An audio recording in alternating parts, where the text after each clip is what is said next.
Así que vamos a comenzar. Voy a compartir la pantalla. Me avisan si se ve, por favor.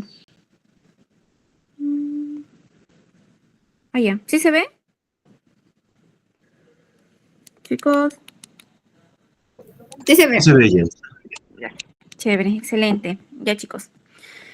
Ya, bueno, le había pasado a Daniel esto de aquí para que puedan ir rellenándolo conmigo. Así que vamos a empezar. Yo soy Jenny Salazar y bueno, como les comentaba, vamos a ver una pequeña parte de farmacocinética y farmacodinámica, porque en realidad pues es bastante el tema. Entonces vamos a comenzar por algunas generalidades. Entonces, para ver algunas generalidades, pues vamos a ver primero que los fármacos como tal pues van a tener dos formas, ¿no? Primero va a ser una forma que es la forma polar y la forma apolar. ¿Ya? Entonces, esto, si es apolar o polar, nos va a determinar qué tan soluble es el fármaco. ¿Ya? Entonces, nosotros aquí vamos a analizar la solubilidad. ¿Ya? Entonces, cuando hablamos de un fármaco soluble, estamos hablando de, que puede ser, en este caso, hidrosoluble o liposoluble. Entonces, un fármaco liposoluble va a pasar rápidamente la membrana extracelular. ¿Por qué? Por ejemplo, acá nosotros tenemos, ¿no? Como si acá tuviéramos una célula, o sea, este de acá viene, todo lo de acá viene a ser una célula.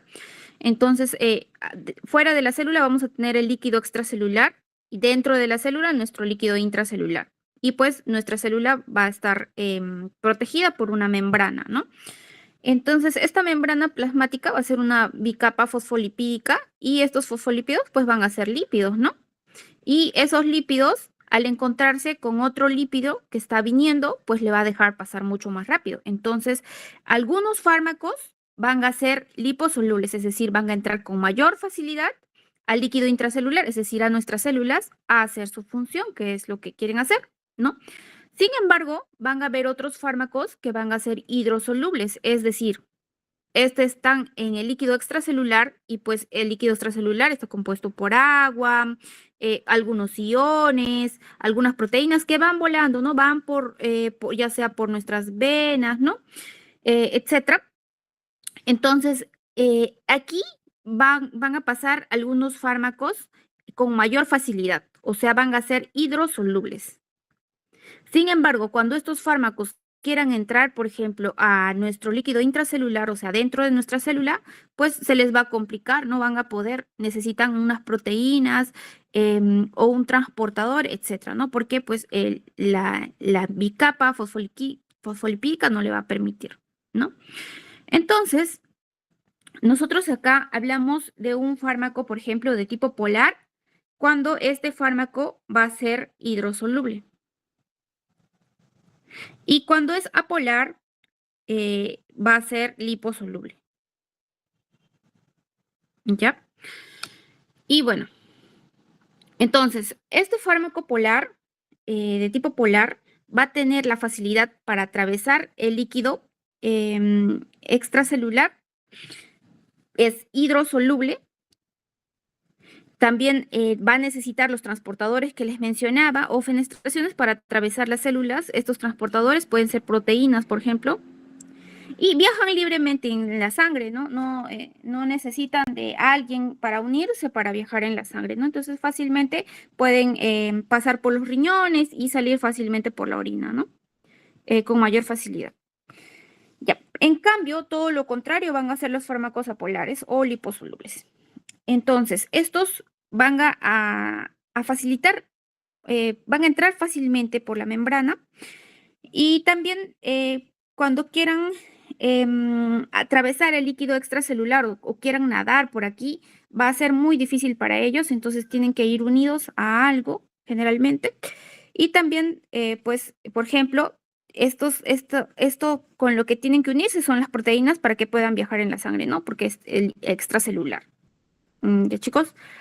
Ya, ahora, Aquí vamos a ver que también no solamente va a depender nuestros fármacos para poder entender farmacocinética y farmacodinámica, no solamente va a depender qué tan polar o apolar sea, sino también de la acidez que pueda tener el fármaco o de que sea alcalino o alcalinidad.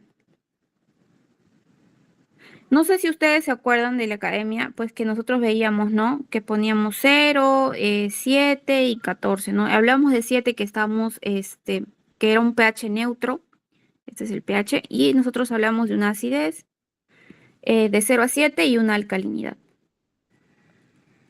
Ya.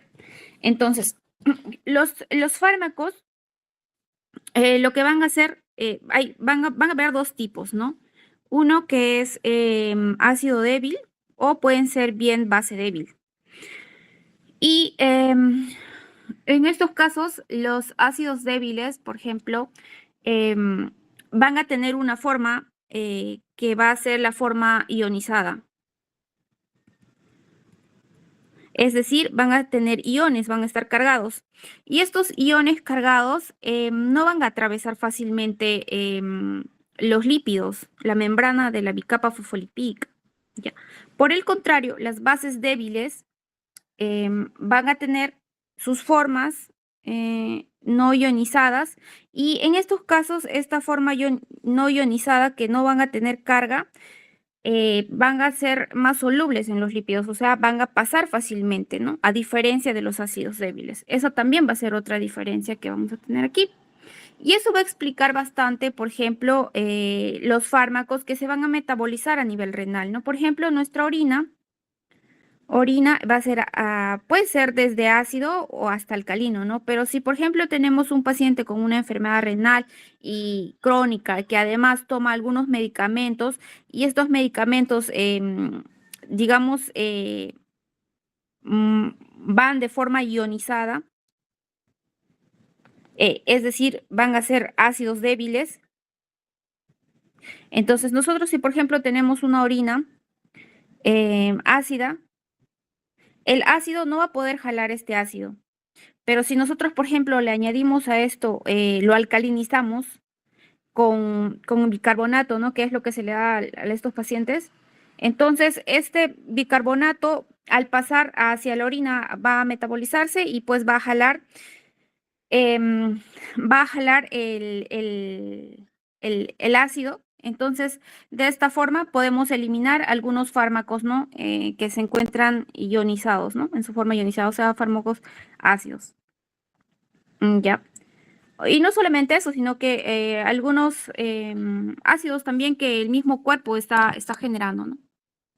Ahora, vamos a tener también que ver que van a haber distintos tipos de mecanismo de transporte transmembrana en aquellos fármacos que no puedan pasar la membrana, digamos, ¿no?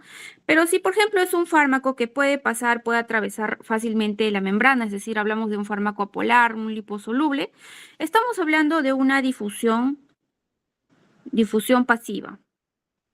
Y esto es lo más común que ocurre y pues no hay especificidad, ¿no? Porque agarra y pasa fácilmente y entra a nuestra célula. Ahora, también va a haber otro que es de difusión facilitada. Difusión facilitada, mejor pongo facilitada nomás, difusión facilitada.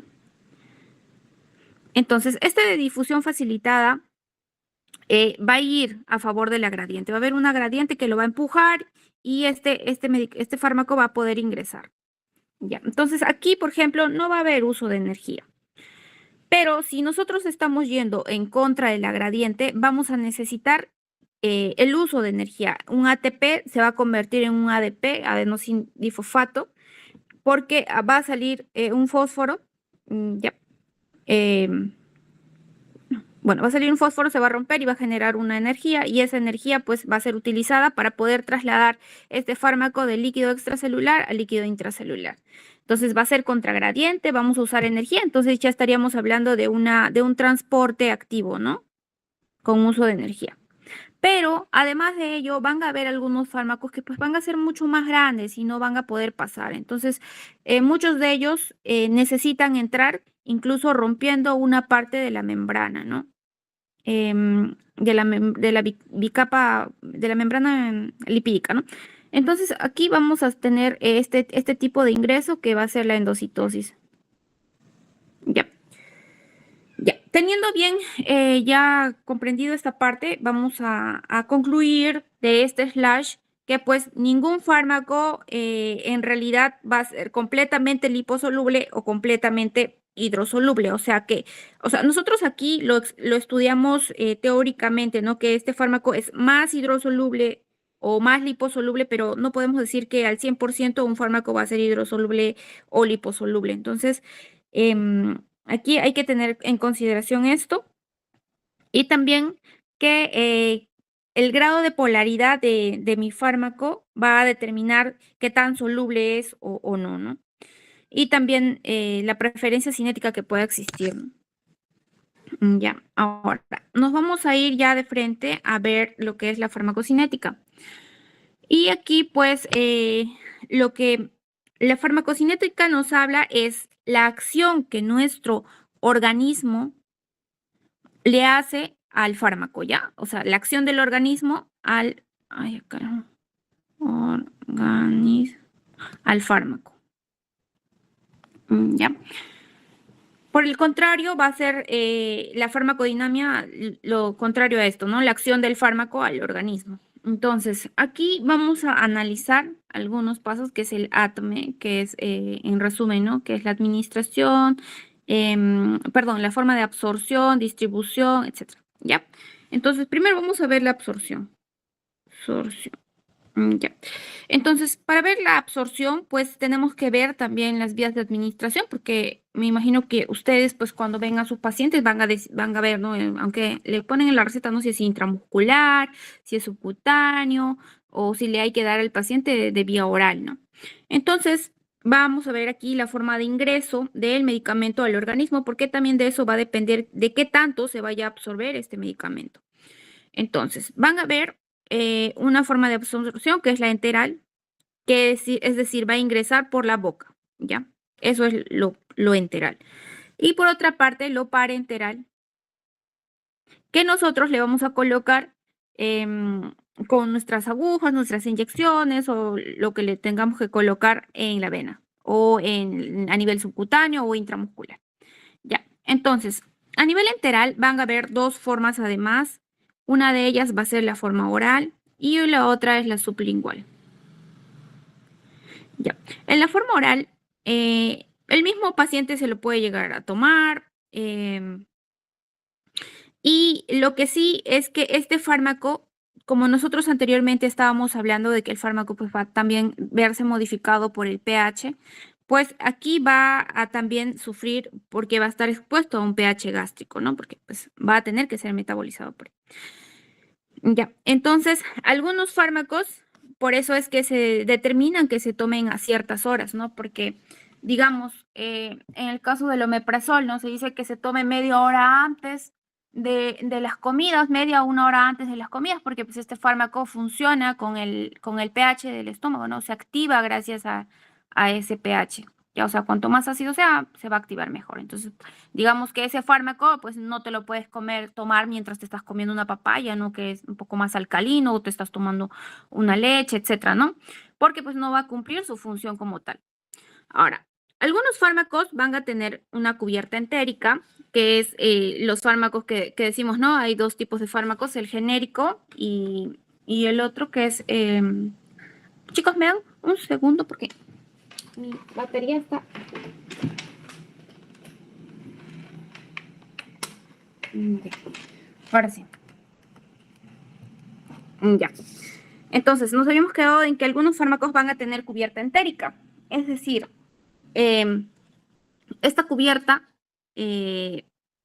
bueno, hay dos presentaciones, ¿no? Que es la genérica y la otra que pues es lo que viene de marca, que le llaman, ¿no? El fármaco de marca, que generalmente viene pues con una cubierta entérica y obviamente por tener esa cubierta entérica y protegerse del pH gástrico, pues va como que tiene un costo adicional, ¿no? Pero al final el fármaco va a tener la misma función, se lo vamos a ver también más adelante. Ya, y también que algunos fármacos van a ser de liberación extendida. ¿En qué sentido? Por ejemplo, hay algunos medicamentos, no sé si ustedes se han dado cuenta, se han fijado en que toman sus padres, sus tíos, etcétera, que por ejemplo vienen así una capsulita, ¿no? Y adentro de la capsulita vienen bolitas, ¿no? Chiquititas. Digamos, estos fármacos, que pues es generalmente los inhibidores de la bomba de protones, eh, que, que trabajan como profármacos, es decir, que ingresan al organismo y después recién se activan. Ese es un profármaco. Ya, pero en este caso, por ejemplo, también vienen así. Además de ser profármaco, por ejemplo, son de liberación extendida, es decir, ingresan al organismo y en el estómago, ya poco a poco, digamos de acá a un cierto tiempo, comienza a activarse, ¿no? O sea, comienza a recién el fármaco salir, o sea, ingresar, absorberse a nuestro cuerpo, ¿ya? Por ejemplo, eso va a tener un tiempo de duración, ¿no? Que pues a nosotros, digamos, algunos pacientes que, por ejemplo, son polifarmacia, es decir, toman más de 5 fármacos, entonces ellos, algunos no cumplen, ¿no? Entonces, cuanto más fármacos le das, no te conviene. Entonces, por ejemplo, en estos fármacos de liberación extendida, ya no le dices, pues no, oye, toma 3 fármacos al día, ¿no? Cada 8 horas. Entonces, con esta liberación extendida, como que cubrimos más tiempo de que el fármaco se encuentre en el organismo, ¿ya? Esa también es una de los beneficios de este tipo de fármacos. Entonces, vamos a tener más tiempo de rango terapéutico, pues porque va a estar más tiempo en el organismo y entonces va a requerir menos dosis, ¿no? Entonces, cuanto menos dosis, porque tú le dices a tu paciente, no toma 5 pastillas, el paciente va a decir, oye, no, pero con 3 nomás soy suficiente y toma 2 pastillas, una pastilla mañana y así, ¿no? Entonces, si le dices, toma una pastilla, entonces él sí va a adherirse a tomar una pastilla, ¿no? Entonces, esto también nos ayuda con la adherencia, ¿no? Ahora, también van a haber otros fármacos, como les comentaba, que son los de sublinguales. No sé si ustedes han escuchado, ¿no? Alguien que se le sube la presión, el captopril, ¿no? Sublingual, que es el que más se usa, ¿no? Para la presión arterial. ¿Por qué le dicen, ya, la señora se le ha subido la presión y que pues tiene su medicamento de base, obviamente, ¿no? Porque esto solamente se usa en casos donde, digamos, querramos, bueno, esto, o sea, que querramos que el fármaco actúe, pero ya. Pero no es como que, digamos, lo vamos a administrar para tratar em, alguna enfermedad con dosis regulares, ¿no? Sino que nos salva del momento, ¿ya? Entonces, este fármaco sublingual pues va a tener la absorción más rápida porque por la lengua nosotros tenemos un ingreso anatómicamente que directamente va a llegar a la vena cava superior y pues ahí más rápido va a poder va a llegar al corazón bueno, va a llegar más rápido a cumplir sus funciones, ¿no? Entonces, como ya no va a entrar por el estómago, porque pues lo estamos colocando debajo de la lengua, ya se va a saltar el pH gástrico, ya no va a ingresar al estómago, entonces va a evitar también el metabolismo de primer paso, es decir, tenía que entrar nuestro fármaco al estómago, después del estómago tenía que ingresar, digamos, al hígado y tenía que metabolizarse en el hígado para, digamos, activarse con el citocromo P450 y ahí recién comenzar a funcionar. Entonces, todo este metabolismo, que se le llama metabolismo de primer paso, pues ya no lo va a cumplir porque rápidamente ingresó a donde debería de haber ingresado. ¿Ya? Ahora, vamos a tener también la vía de ingreso parenteral y aquí pues vamos a tener, por ejemplo, uno que pues vamos a tener la biodisponibilidad del 100%, es decir, todo lo que nosotros le hemos colocado a nuestro paciente va a absorberse. Entonces, digamos que esto es nuestra vena, ya, nuestra vena donde le vamos a colocar al paciente. Vamos a colocar nuestra agujita por acá, y porque pues estuvimos ahí, ¿no? Viendo dónde está nuestra cefálica, nuestra vena basílica. Entonces, estamos palpando y le colocamos acá al paciente. Ya, entra nuestra aguja y todo nuestro fármaco va a entrar a nuestro compartimento central. Por acá está pasando nuestra sangre. ¿Ya, chicos? Entonces, todo esto ya lo tenemos biodisponible porque ya se encuentra en nuestro sistema. Ya, entonces, esto que estamos haciendo es una intravenosa. ¿Ya? Entonces, por ejemplo, nosotros Cuando hacíamos una administración por vía oral, acuérdense que generalmente el fármaco, bueno, de acuerdo a la literatura y de acuerdo al fármaco, pues generalmente se dice que un 30% es absorbido y un 70% pues se elimina, ¿no? Se elimina en las heces, etcétera. ¿Ya? En cambio aquí vamos a tener el 100% de biodisponibilidad. Entonces nosotros podemos controlar la dosis que le estamos dando a nuestro paciente. Ya.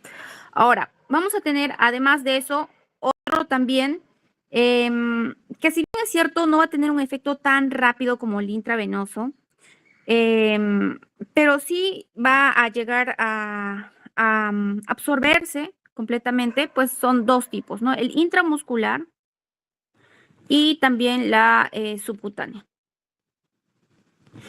Cuando nosotros entramos al subcutáneo, no sé si ustedes conocen, bueno, esta es nuestra piel, ¿no? Tenemos nuestra epidermis, nuestra dermis, y acá abajo tenemos nuestro tejido celular subcutáneo, ya que es nuestra grasita. Nuestra aguja va a entrar más o menos en un ángulo de 30 grados y aquí vamos a depositar el medicamento, ¿no? En nuestra grasa. ¿Por qué? Porque hay algunos medicamentos que son irritantes, ¿no? Y que son necesarios que se apliquen a nivel subcutáneo. O que nosotros querramos, digamos, que este fármaco se absorba lentamente. Entonces, en la grasita se va a comenzar a absorber, pero lentamente. Obviamente, en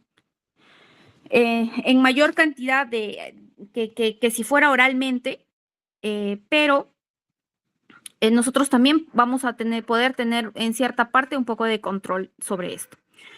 Y en intramuscular, en cambio, va a ser un poco más rápido que la absorción va a ser un poco más rápido que el subcutáneo. Y pues hay algunos fármacos que no se pueden colocar a nivel subcutáneo, que se tienen que colocar en el músculo. Ya.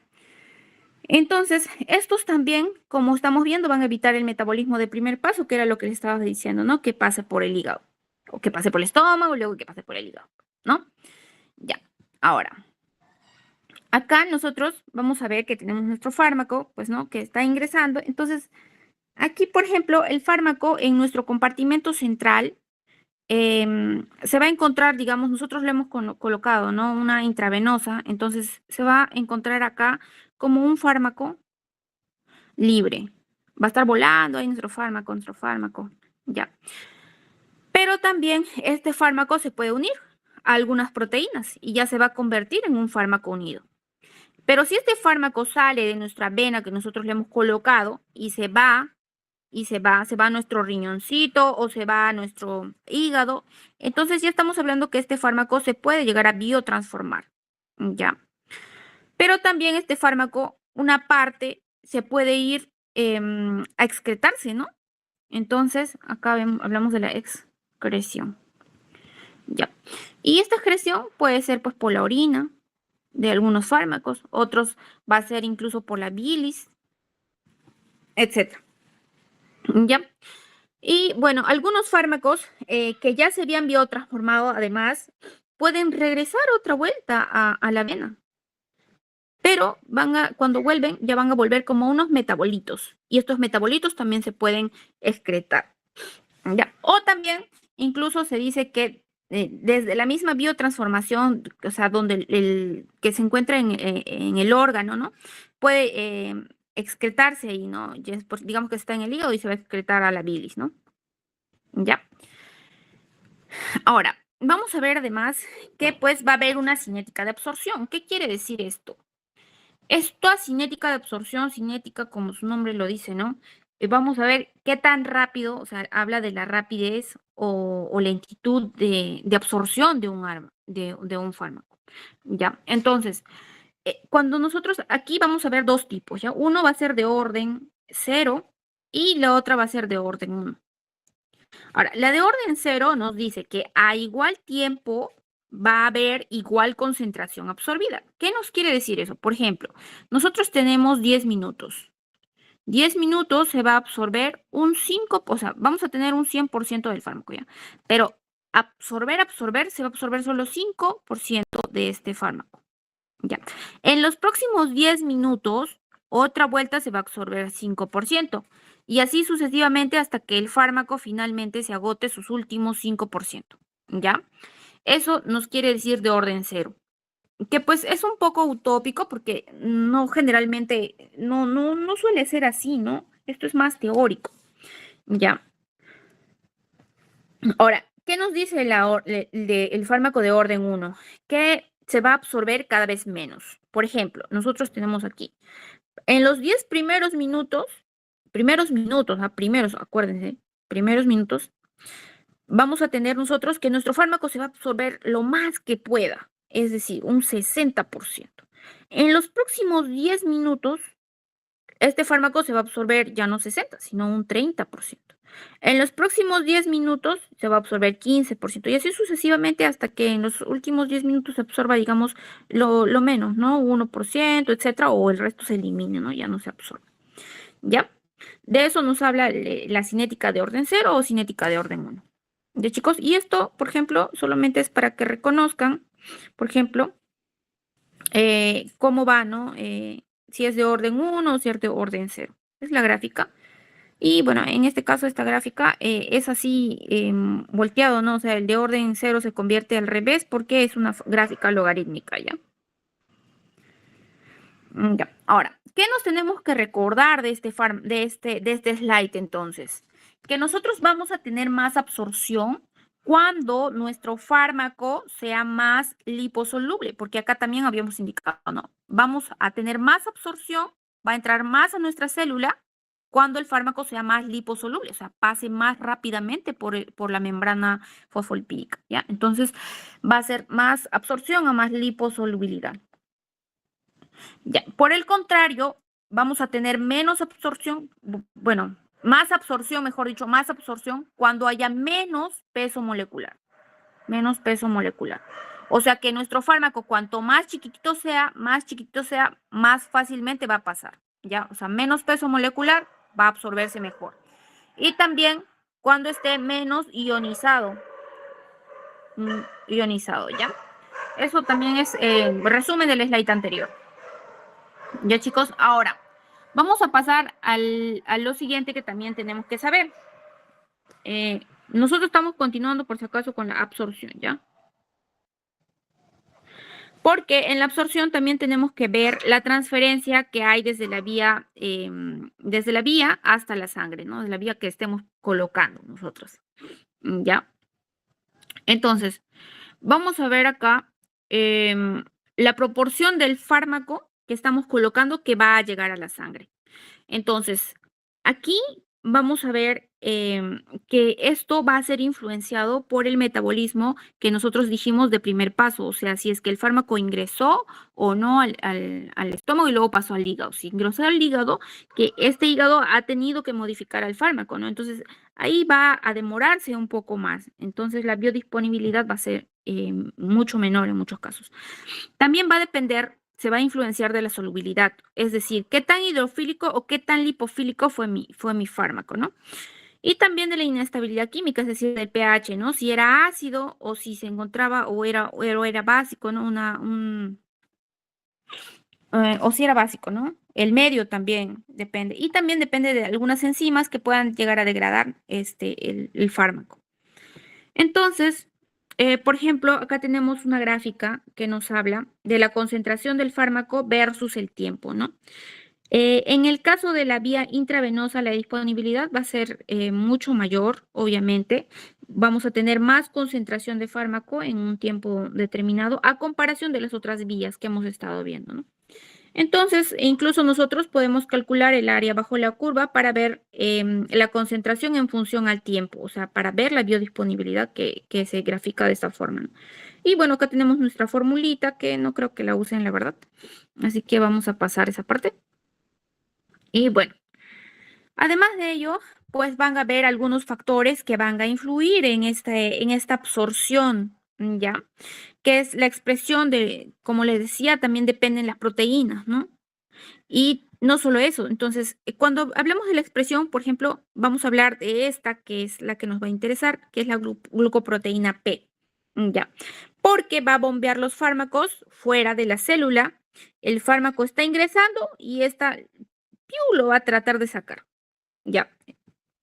También cuando haya mayor expresión de esta glucoproteína P, pues vamos a tener menos absorción del fármaco, ¿no? obviamente. Ya, y eso muchas veces va a ser expresado genéticamente, y algunos van a tener más glucoproteína P que otros. ¿Ya? Así que por eso es que los fármacos en cada persona es distinto, ¿no? O sea, obviamente todos van a cumplir la misma función, pero a algunos le cae mejor que a otros. Y también va a depender del flujo de sangre. No es lo mismo, señores, colocarles un fármaco a un paciente de 90 años que es anémico, que a un paciente de 20 años, pues que se encuentra en una hemoglobina de 17, ¿no? Porque este se mueve, se ejercita y todos los medicamentos van a fluir, van a pasar por su sangre. Hay un mejor flujo de sangre y entonces si hay mejor flujo de sangre va a haber mayor absorción. En cambio, este paciente anémico de 90 años que está postrado en su cama, no hace ejercicios, no se mueve, entonces no bombea la sangre, va a tener menor flujo, menor absorción, etcétera, ¿ya? También va a depender mucho del área de absorción. Ya. Cuando tengamos más área, obviamente va a haber más absorción, ¿no? Entonces, esto es como un gráfico nada más. Bueno, va a depender también, ¿no? De, por ejemplo, la albúmina, que se une, generalmente la albúmina se une a muchos, a muchos fármacos también, ¿no? Y también depende, ¿no? Del peso molecular que tenga mi fármaco. ¿Ya? Ahora, vamos a ver además de eso la distribución. Ya nos pasamos al siguiente paso, la distribución. Y la distribución va a ser la transferencia desde la sangre hacia el tejido diana que nosotros queremos que vaya el fármaco, ¿no? Digamos que estamos tomando un fármaco captopril, digamos, o un enalapril, un IEC, ¿ya? Queremos que vaya al riñón a cumplir su función, a los vasos sanguíneos a cumplir su función, ¿ya? Entonces, va a depender mucho esta transferencia desde la sangre hacia los tejidos de el volumen de distribución. Y cuando hablamos del volumen de distribución, vamos a hablar de qué tanto tenemos de volumen donde nuestro fármaco pueda llegar. Entonces, nosotros acá tenemos nuestra célula, otra vuelta a nuestra célula. Entonces, tenemos acá nuestro líquido intracelular, después tenemos nuestro líquido extracelular y luego tenemos nuestro plasma. Ya que esto ya se encuentra dentro de los vasos. Ya. Entonces, van a haber muchos fármacos que pues van a pasar, como les decía, y van a ingresar fácilmente al líquido intracelular, ¿no? Van a ser lipofílicos. Y algunos que van a ser hidrofílicos, que van a encontrarse mejor, pues nadando por el plasma, ¿no? Entonces, ¿cuánto volumen de distribución hay? Nosotros lo evaluamos en base a cuánto ha ingresado a nuestra célula a cumplir su función, que era lo que queríamos. Por ejemplo, hay algunos fármacos que no llegan a la barrera hematoencefálica, ¿ya? Porque ese está de lípidos. Entonces, cuanto más liposoluble sea, digamos, va a llegar y va a poder cruzar nuestra barrera hematoencefálica. O hay incluso algunos fármacos que no llegan al hueso, ¿no? Que pues, por ejemplo, algunos que indican, ¿no? Oye, hay que indicar este fármaco. Oye, pero ese fármaco no llega al hueso. Si queremos tratar una osteomielitis, no vamos a poder lograrlo por más fármaco que demos, pues porque no va a llegar al hueso, ¿no? O no va a llegar a la barrera, no va a pasar la barrera hematoencefálica para tratar una encefalitis, ¿no? Entonces, va a depender de eso, ¿ya? Entonces, vamos a pasar a la siguiente, que va a ser el metabolismo, ¿ya? Del fármaco. Entonces, aquí vamos a tener dos fases de la que se hablan, que es la fase 1 y la fase 2. Ya. En la fase 1 hablamos de una fase de funcionalización o presintética, ¿ya? Y aquí esto va a ocurrir principalmente en el hígado. ¿Ya? En el hígado nosotros vamos a tener el retículo endoplasmático liso, ¿ya? Y ahí se va el fármaco a tener modificaciones, ¿ya? Modificaciones químicas va a tener. Entonces, se van a introducir o se van a unir, se van a algún grupo funcional, ya sea, por ejemplo, un hidroxilo o el NH2 o el SH, ahí tiene un anión, ¿ya? Y entonces nosotros aquí podemos hablar de algunas reacciones que van a ocurrir en este hígado.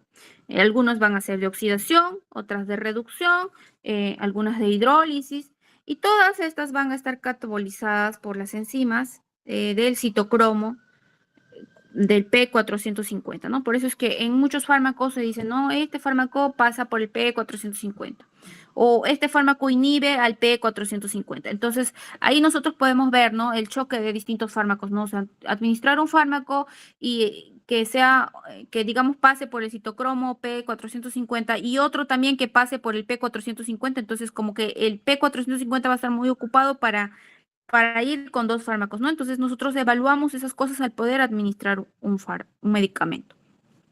¿Ya?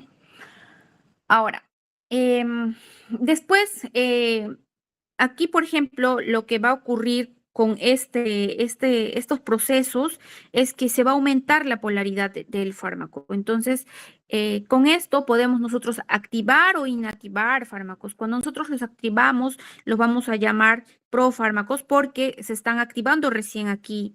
O sea, no han venido ya activos, sino recién se están activando aquí. ¿Ya? O incluso estos fármacos, después de pasar por fase 1, se preparan para ya ir a la fase número 2, que es este de acá, que son algunas reacciones de conjugación o también se le llaman sintéticas, que van a requerir energía. Y ahora, este fármaco que pasa por fase 2 o en todo caso un fármaco que tiene un metabolito de fase 1 que está pasando para fase 2 o directamente que pase para fase 2, se va a llegar a conjugar, por eso es que se le dice conjugación, con una molécula endógena, ¿ya? O sea, del mismo sitio, de la misma célula, ya sea, por ejemplo, el ácido glucurónico, la glicina, también el glutatión. Entonces, nosotros aquí, ¿qué hablamos? Hablamos de la glucoronidación, la sulfatación, la acetilación. También se puede metilar y también se puede unir al glutatión. Ya. Entonces, aquí también se va a formar un metabolito que puede ser polar, también puede llegar a ser un metabolito inactivo o un metabolito que se excrete, ¿no? Que vaya por la orina o por la bilis, etc. Ya, así se va a metabolizar el fármaco. Por otra parte, nosotros vamos a tener aquí un pequeño concepto que quiero que recuerden, que es la bioequivalencia. Equivalencia. Que nos habla de la igualdad de dos fármacos en cuanto a función, que era lo que yo les decía, ¿no? Vamos a tener nuestro medicamento, que puede ser el original o un medicamento genérico, ¿no? Que pues el original viene con revestido incluso, ¿no?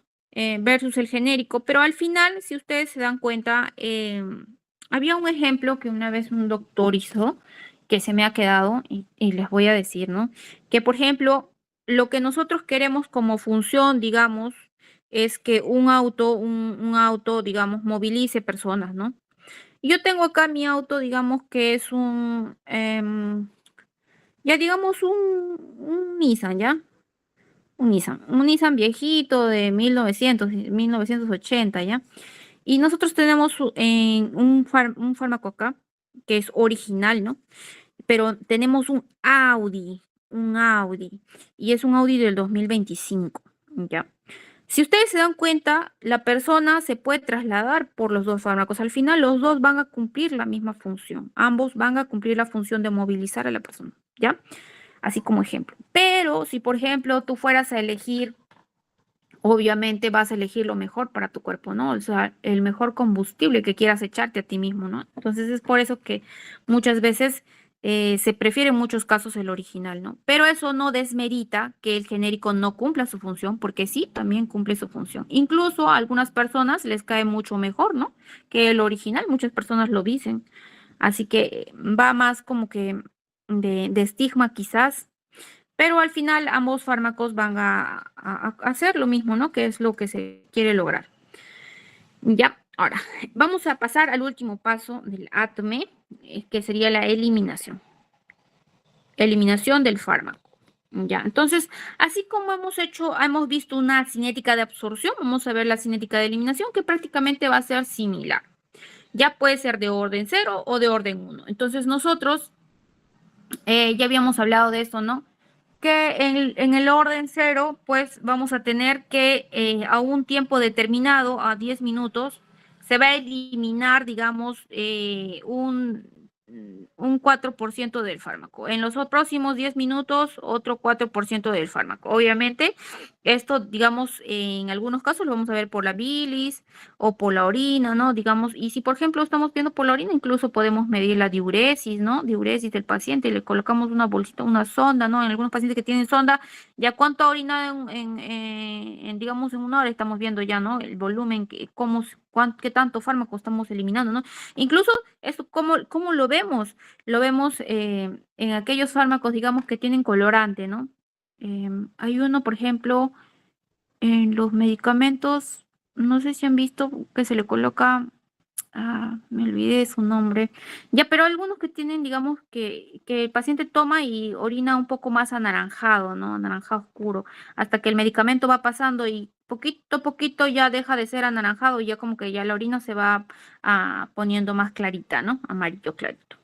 Ya, y entonces ahí estaríamos hablando de un orden 0, perdón, de un orden 1, ¿no? Porque poco a poco se va aclarando, porque al inicio se eliminó bastante, ¿no? Un 50%, digamos, y poco a poco se va aclarando, ¿no? Ya, ya, ahora sí, pasamos a lo siguiente. Entonces, también nos va a interesar, además, como concepto, que sepamos el tiempo de vida media de nuestros medicamentos. Es decir, el tiempo en que se elimina la mitad de concentración plasmática de un fármaco. Por eso se habla de vida media, ya porque es la mitad de la concentración plasmática, o sea, 50% de lo que había ingresado, obviamente. Ya, entonces lo podemos calcular con una formulita, ya. Acá tenemos nuestro volumen de distribución, o sería, esto ya viene dado ya, ¿no? Calculado ya. Así que vamos con 0.693 por el volumen de distribución sobre el aclaramiento, ¿no? Que es este de acá, aclaramiento. O sea, aclaramiento, ¿a qué se denomina, ojito acá? Me olvidé decirles. Cuando nosotros hablamos de, digamos, que un fármaco se está eliminando del riñoncito, cuando hablamos que se elimina el fármaco de un órgano, se le dice aclaramiento, ¿ya? Aclaramiento. Ya. Entonces, acá nosotros estamos hablando, digamos, del aclaramiento de un órgano, pero también nos va a importar la constante de eliminación. Ya. Bueno, no creo que lo usen, pero por si acaso para que lo sepan. Ahora vamos a pasar a otro tema, que es la farmacodinamia, porque ya debemos acabar, porque el siguiente ponente tiene que entrar. Bueno, vamos a correr. Ahora, la farmacodinamia, como les había comentado, es la acción del fármaco sobre el organismo, ¿ya? Entonces, nosotros aquí vamos a ver que va a depender mucho de la afinidad, la especificidad y la actividad intrínseca. ¿Qué nos quiere decir? O sea, ¿qué tanto se una mi fármaco con el receptor? No hablamos de la afinidad. Ya acá nosotros tenemos esto de acá, el moradito es nuestro receptor y el verdecito va a ser nuestro fármaco. ¿Ya? La selectividad, por ejemplo, cuando nosotros tenemos un receptor cuadradito, tiene que ser específicamente unirse a un fármaco cuadradito o un fármaco, un receptor triangulito tiene que o circulito tiene que unirse a un fármaco circulito. Esa es la especificidad. Ya. Ahora, la actividad intrínseca es la capacidad de producir una acción de determinada magnitud en el receptor. Es decir, este fármaco cuadradito viene y de moradito lo cambia a verdecito, ¿ya? Esa es la actividad intrínseca que tiene, o sea, el fármaco como plus de convertir a mi receptor. O sea, produce una acción determinada en mi receptor, ¿ya? Ahora, aquí van a ver dos tipos de fármaco. El primer fármaco va a ser el agonista. Agonista es el que va y va a hacer prácticamente la actividad igualito como si fuera el mismo, digamos que una molécula, digamos, viene y le pone feliz a esta célula, ¿ya? O sea, viene la molécula y la molécula al verla se pone feliz, ¿ya? Pero esta molécula, digamos, tenemos insuficiente, entonces va a venir un fármaco y la molécula le ve, perdón, la célula le ve a este fármaco, ya vamos a hacerlo con otro colorcito, ¿ya? Pero también se va a poner feliz, o sea, va a ser agonista, le va a generar una actividad celular potenciada, ¿ya? Es como que voy a copiar lo mismo que está haciendo el otro para, para que esta célula se ponga feliz, esté potenciada, ¿ya? Por el contrario, vamos a tener los fármacos antagonistas, ¿ya? Y al contrario, este va a venir, pero va a bloquear una actividad celular, o sea, de lo que se tenía, lo bloquea, ¿no? Lo anula. Entonces esta célula ya no funciona, ¿no? Es como si estuviera muertita para esa función que queremos quitar, ¿no? Queremos antagonizar. Ya. Entonces vamos a tener nosotros aquí que los agonistas pueden ser de complemento, perdón, pueden ser completos o pueden ser parciales. Y los agonistas completos lo que hacen es ir rápidamente hacia el lugar y cumplir una función, digamos que copiarlo igualito, ¿ya? Digamos que acá hay un receptor y el agonista completo viene y se une aquí, ¿ya? Acá digamos que es así, ¿ya? Y viene aquí y se une. Ya. Normalmente, digamos que nosotros teníamos una molécula que se unía, ¿ya? El moradito es nuestra molécula que se unía. Pero va a venir nuestro fármaco, que es rojito, y se va a unir, pero se va a unir de forma completa, o sea, eh, suple totalmente la función. Pero también vamos a tener agonistas parciales, que va a venir y se va a unir, pero se va a unir parcialmente, ¿no? O sea, que la molécula también puede venir, puede entrar y unirse, o sea. Ay, ¿cómo les explico? Es como si tuviéramos focos en una casa y el agonista cuando viene prende todos los focos, pero el agonista parcial prende algunos focos nada más, pero sí también cumple la función de prender los focos, ¿ya? Algo así. Ahora, también vamos a tener algunos antagonistas que van a ser pues irreversibles, van a ser funcionales, van a ser negativos, competitivos y algunos que se dicen químicos. Ya. Y cuando hablamos de los agonistas irreversibles, es que va a ir. Ay, me pica la oreja, me va a dar gripe, pero. Ya, va a ir. Y lo que va a hacer es que compite, pero su efecto eh, compite completamente por el mismo receptor, ¿ya? Pero irreversible porque su efecto es difícil de revertirlo. Lo revertimos solamente aumentando la concentración total del agonista, ¿ya? No, en el caso del antagonista. No sé si me dejo entender. Ya, pero por ejemplo, acá tenemos nuestro fármaco, o ¿ya? Tenemos este fármaco, y el antagonista lo que hace es ir y en vez de que la molécula venga y cumpla la función, lo que hace él pone su cuadrado acá y no deja que Moradito funcione. Ya. Moradito viene y ya no tiene con quién unirse a Moradito. Entonces dice, pucha, ahora, ¿cómo voy a funcionar si vino el antagonista irreversible y se unió a todos? Se unió a todos, entonces no tengo forma de entrar. ¿Ya? Compite, pero este antagonista irreversible podemos lograr revertirlo. ¿Cuándo o cómo? Cuando nosotros vayamos y aumentemos más moraditos, o sea, más agonistas. Cuanto más agonistas haya, ahí recién podemos revertir.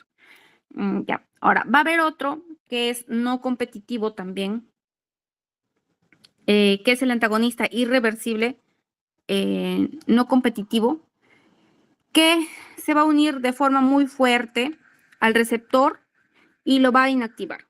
Lo va a inactivar permanentemente. Ya. En cambio, cuando nosotros ya, por ejemplo, hablamos del antagonista funcional, el funcional lo que hace es, digamos, nosotros teníamos originalmente, ahí, ¿dónde está? Ya. Digamos que nosotros tenemos acá un receptor, ¿ya? Y aquí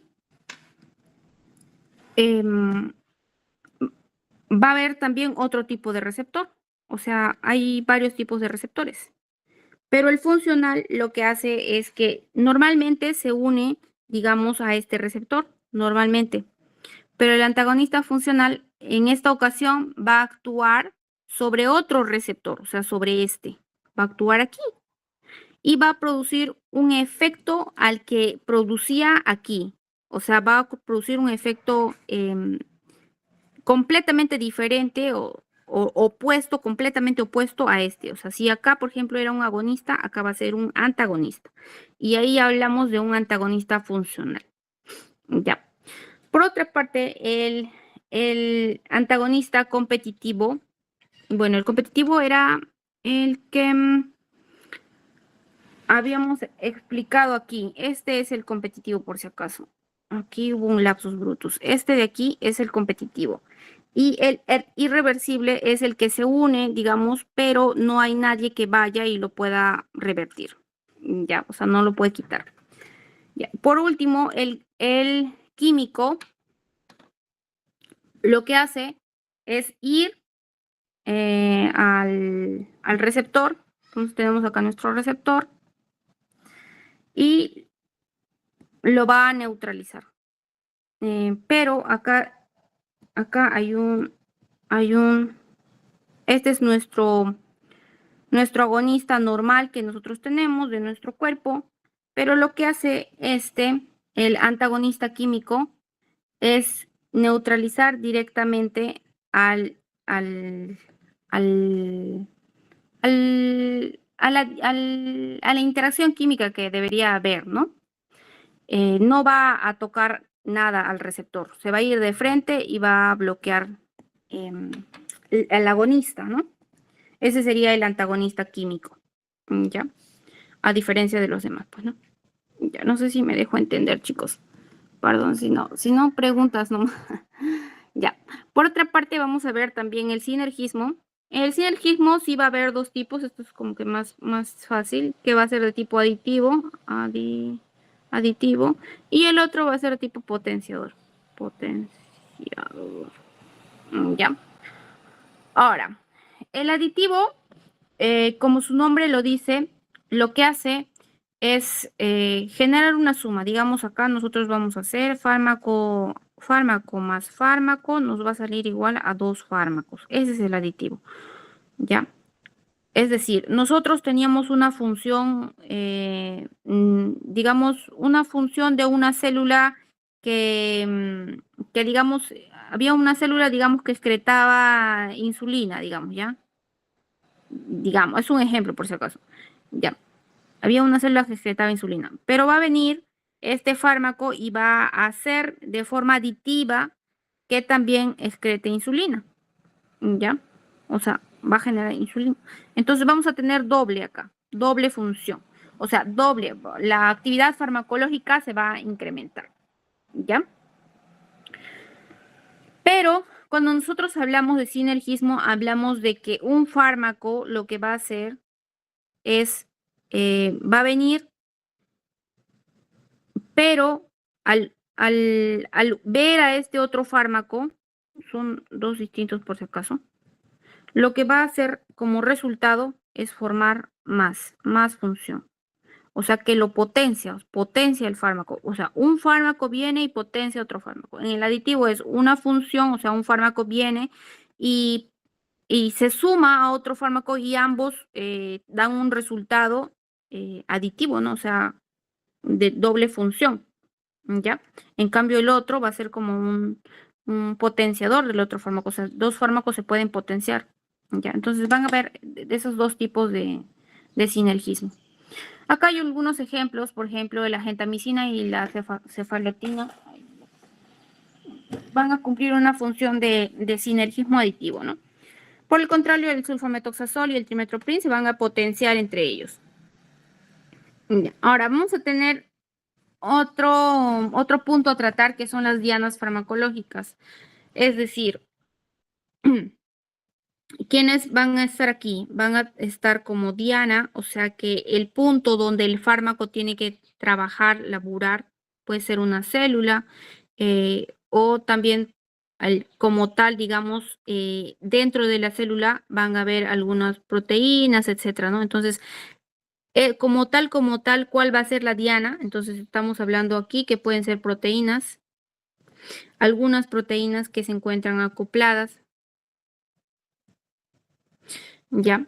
Y por ejemplo, acá cuando hablamos de proteínas acopladas, estamos hablando de proteínas acopladas a la proteína G, y esta proteína G incluso tiene, ¿no?, subdivisiones a la G superficial, a la GC, a la GI y a la GQ, ¿ya? Y así sucesivamente. Y cuando hablamos de proteínas, nada más esto como que lo tengan en consideración, ¿no?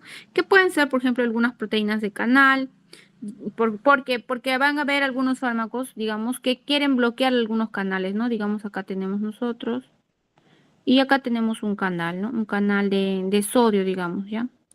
De sodio, de Na, ya. Y lo que hace este fármaco, digamos, es venir y abrir este canal. ¿Para qué lo abre? Para que entre más Na.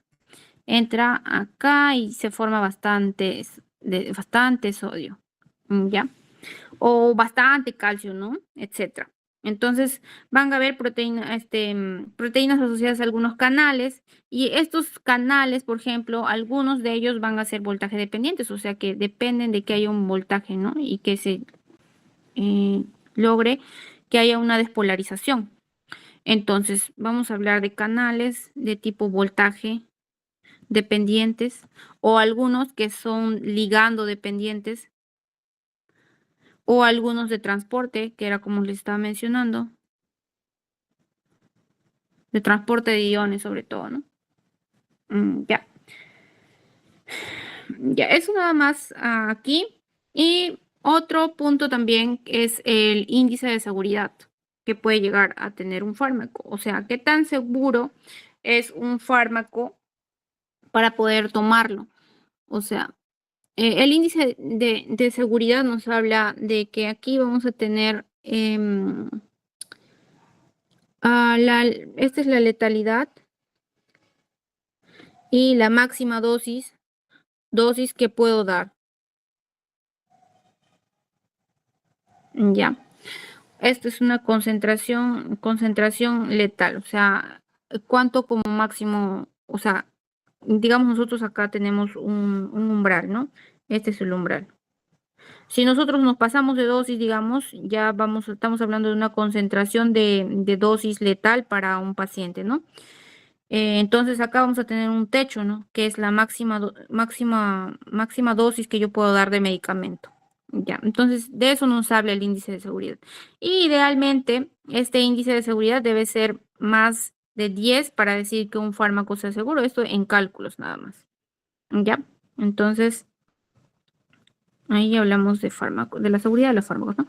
Después también hablamos del índice terapéutico. El índice terapéutico nos dice, por ejemplo, yo tengo también igual mi umbral, pero aquí ya no estamos hablando de letalidad, sino de qué tanto, o sea, digamos que yo necesito una cantidad X de un fármaco, pero esta cantidad no va a ser suficiente para yo cumplir mi función, que es curar, digamos, o matar una bacteria, etcétera, ¿no?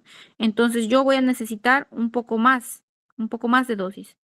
Ya, entonces de eso está hablando el índice terapéutico, por ejemplo, si yo voy más arriba, me puedo llegar a pasar, o sea, digamos, este es el rango de dosis que yo puedo usar, que sí es terapéutico, porque si yo doy menos, pues no le va a hacer ni cosquillas, pero si yo doy más, puede llegar a ser tóxico, puede llegar a ser letal, ¿no? Entonces, la fórmula en que va a consistir va a ser índice terapéutico, va a ser la dosis tóxica sobre la dosis efectiva, ¿ya? Y bueno, esto se dice que mínimamente debe ser más de 2 a 3, ya para decir que estamos dentro del índice terapéutico.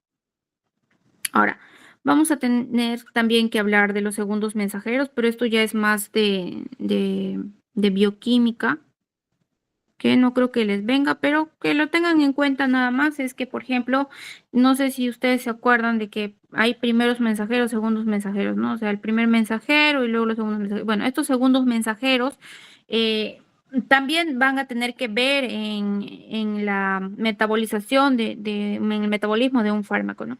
Por ejemplo, tenemos el CAMP, que es el monofosfato de adenosina cíclico, y también los fosfoinosíticos y los calcios, ¿no? Por ejemplo, aquí el primero, el AMP cíclico, va a estimular las proteínas sinasas que dependen del AMP cíclico, y pues estos van a estar compuestos por un dímero regulador, ¿no? Y esto se puede unir al AMP cíclico también y a otras dos cadenas catalíticas, ¿no? Y bueno, estos se van a liberar finalmente.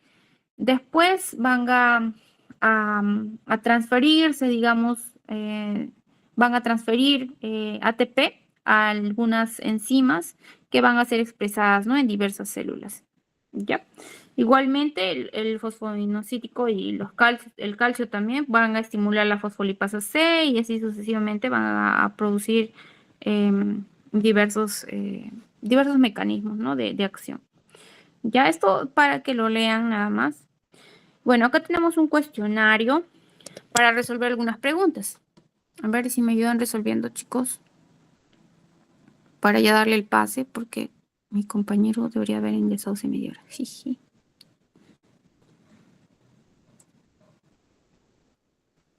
A ver. Primero vamos a comenzar por lo más fácil, ¿ya? La vía de administración con mayor nivel de biodisponibilidad es obviamente va a ser la intravenosa, ¿no? Intravenosa. Entonces vamos con esto y vamos con esto, ¿ya? Luego nos dicen un fármaco con mayor o menor volumen de distribución será más lipo o hidrosoluble que un fármaco con mayor o menor volumen de distribución. ¿Cuál sería?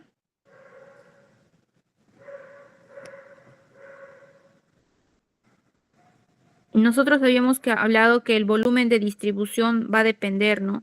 De qué tanto el fármaco va a ingresar a mi célula. O sea, si yo digo que tiene más volumen de distribución, es decir, que ha podido ingresar más por la membrana fosfolipídica a la célula para poder llegar a algunas proteínas o a los dianas, ¿no?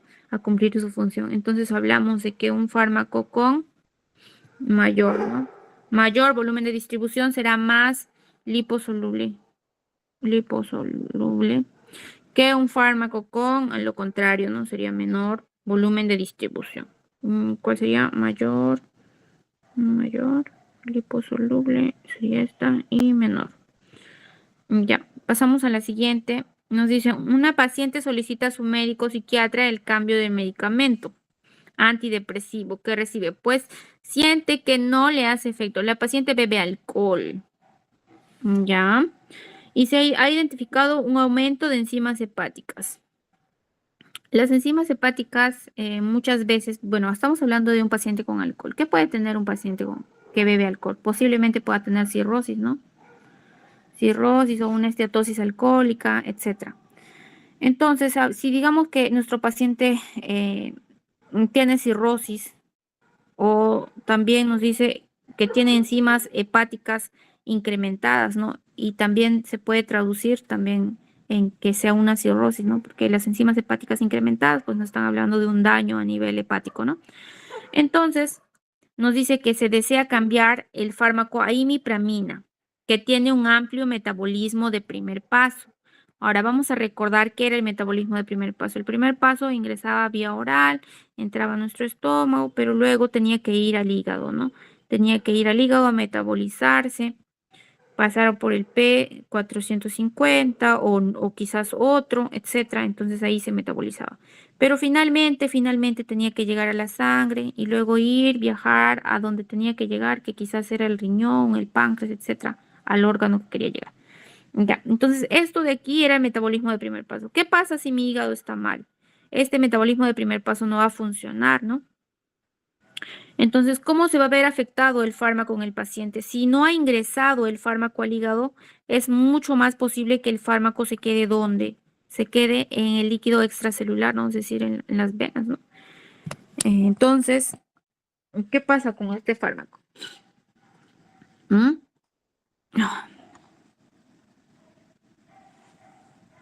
Se va a comenzar a ver más disponibilidad, ¿no? En el líquido extracelular.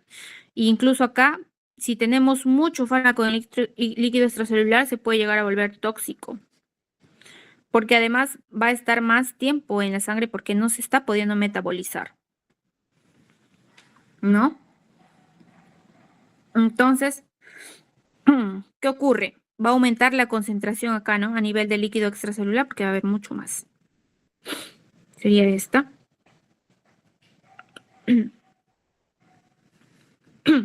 Seguimos. Nos dice, el pK de un fármaco es 4. Ahora, ¿a qué se refiere con que sea 4 el pK? Nos están hablando, si nosotros tenemos acá, por ejemplo, nuestra escala que habíamos comentado, 0, 7, 14, ¿no? 4 se encuentra en un acidez, ¿ya? Entonces nos están hablando de un fármaco ligeramente ácido, ¿ya? El cual se absorbe principalmente a nivel del duodeno y tiene una biodisponibilidad del 80%. Ya nosotros acá tenemos nuestro estómago, luego pasamos a nuestro duodeno, ¿no? Ya. Acá tenemos nuestro duodeno. Entonces aquí se va a absorber nuestro fármaco. ¿Ya? Y pues su biodisponibilidad va a ser 80%, bastante. Que en el caso de que el pH del estómago y duodeno se incremente, el pH acá, pH se va a incrementar. Si el pH se incrementa, se va a volver más alcalino, ¿no? Entonces se va a volver más alcalino. Y este era un fármaco que tenía un pK de 4. Ya. Entonces, nos está hablando después, ¿qué sucederá con el fármaco? ¿No? Entonces, estamos hablando de un fármaco que va a ser de tipo ácido débil, débil. Y los ácidos débiles se van a absorber mucho mejor en algunos medios ácidos, ¿ya? Ácidos. Entonces, si nosotros lo volvemos al lugar un poco más alcalino, ya no se va a absorber tan mejor como quisiéramos, ¿no? Entonces, si no se absorbe mejor, pues no va a atravesar bien la membrana, no va a entrar a nuestra célula fácilmente, ¿no? Entonces, a ver, dice, la biodisponibilidad disminuiría, la biodisponibilidad incrementaría, no se afectaría la biodisponibilidad, incrementa la solubilidad del fármaco y disminuye la solubilidad del fármaco. Y acá lo que nosotros estamos viendo es que la biodisponibilidad va a disminuir, ¿no? Porque ya no va, o sea, ya no va a estar disponible. Porque, ¿por qué no va a estar disponible? Porque no ha podido absorberse. ¿Y por qué no pudo absorberse? Porque se volvió más alcalino. Porque este fármaco que era ácido débil se absorbe mejor en los ácidos, ¿no? Ahora pasamos a la última pregunta, chicos, ya para irnos. ¿Cuál de los siguientes factores determinará el número de complejos fármaco-receptor? A ver, la vida media del fármaco, la velocidad de la excreción renal. Estamos hablando del número de complejos fármaco-receptor, o sea que acá vamos a tener algún receptor, y acá va a venir y se va a unir, ¿no? Se va a unir, se va a unir, se va a unir, se va a unir. Entonces, ¿qué es lo que determina que haya más número de estos de acá, número de complejos fármaco-receptor? Que sean afines, ¿no? Que haya afinidad de este fármaco por el receptor, ¿no? Entonces esta sería la clave, ya más que los demás. Que sean afín, pues no, que se unan, que se quieran entre ellos. Y chicos, con eso terminamos. Vamos a guardar esto. Y le vamos a dar pase a mi siguiente compañero. Ya se han ido, creo ustedes, porque nadie habla. ¿Tienen alguna pregunta, chicos?